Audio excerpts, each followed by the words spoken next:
mga dapat natin aabangan sa abot kamay na pangarap mga kapuso na wag natin papalampasin ang bawat episode ng telesiring ito.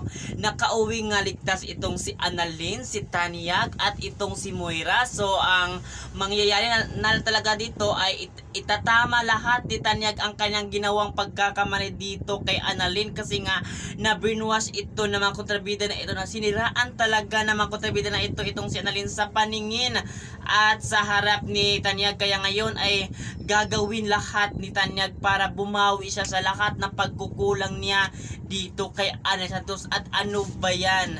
Ano ba ang dapat na gagawin ni Tanyag dito sa kanalaman na ito pa lang si Moira ang totoong masama?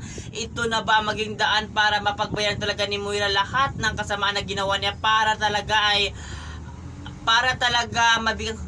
mabigyan talaga ito ng leksyon itong si Moira kung ano ang ginawa sa ating bida ay dapat niyang pagbayaran. Una dito, siya ang dahilan kung bakit na aksidente ito si Tanyag maging sa nangyari dito kay Lynette. Kaya aabangan natin ito mga kapuso kung ano ang mangyayari at ano ang parusa na naghihintay dito kay Moira. Kaya yan ang aabangan natin dito. Itong si Zoe, hindi siya anak ni Tanyag. Ano kaya ang gagawin na hakbang ni Tanyag para talaga ay bumagay naman talaga yung mga dapat para kay Joey. Kaya aabangan natin yan mga kapuso dito sa abot kamay na pangarap na mas lalo na gumagandang takbo ng telesiring ito. At yan ay wag natin papalampasin ang bawat episode ng telesiring ito.